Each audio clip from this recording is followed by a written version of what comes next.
पण मला एखादा मोठा पक्षच व्हायला पाहिजे राव. कदरलेले सगळे पक्ष देते हो ना.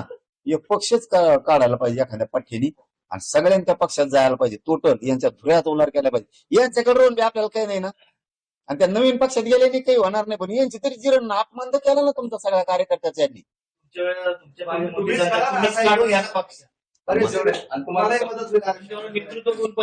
ते लयच किचकट आहे ते.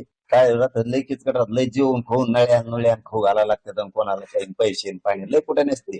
रातभर गाड्या लावा आणि त्यांना इकडे हिंडा आणि तिकडे हिंडा. ते आपल्याला नाही जुळायचं. पण या कार्याने खरंच ते डोकं लावलं पाहिजे. प्रामाणिक सांगतो मी, विनोदाचा भाग नाही. एक पक्ष जर काढला ना, पक्षातले कार्यकर्ते 100% विचार करतील की आपण 20, 25, 30 वर्ष पक्षासाठी दिली, पण ह्या पक्षाने आपल्याला काहीच दिलं नाही.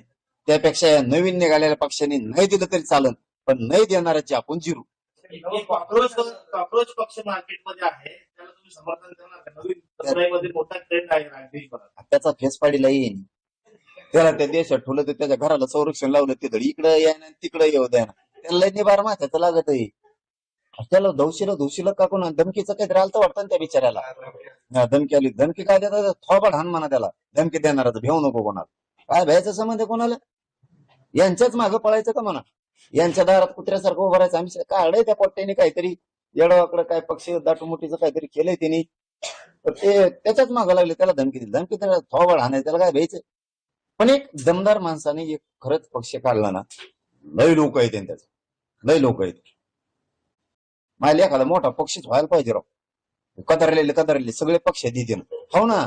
एक पक्षच काढायला पाहिजे एखाद्या पठ्ठीनी आणि सगळ्यांनी त्या पक्षात जायला पाहिजे. टोटल यांच्या धुऱ्यात उलार केला पाहिजे.